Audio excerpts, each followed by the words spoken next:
ప్రధానంగా మహానాడులో అనుకున్నదైతే ఎవరికి కనిపించలేదు. ముందుగా జరిగిన ప్రచారం అంతా కూడా అది అంబక్కని తేలిపోయింది. ఏంటి, నారా లోకేష్ గారికి పదవి ఇస్తారు అనేది. అది కూడా వర్కింగ్ ప్రెసిడెంట్ ఇస్తారా, లేదంటే ప్రెసిడెంట్ పదవి ఇస్తారా, అధ్యక్ష పదవి ఇస్తారా పార్టీకి సంబంధించి అని చిచ్చు అయితే నడిచింది. కాకపోతే అదేమీ జరగలేదు.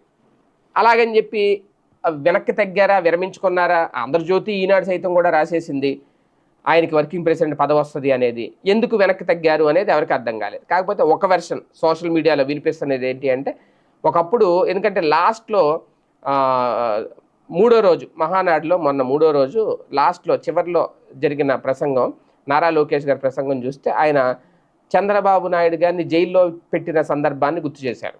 అప్పుడు ఆయన ఢిల్లీ వెళ్ళి ఎంత కష్టపడ్డారు ఏంటి అనేది గుర్తు చేశారు. ఆ నేపథ్యంలో జగన్మోహన్ ఇప్పటికే అంతేకాదు, ఇప్పుడు రెడ్ బుక్ ఎవరెవరిని వంశీని, కొడాలి నానిని ఎలా వణికిస్తోందో, పోసాన్ని ఎలా జైలు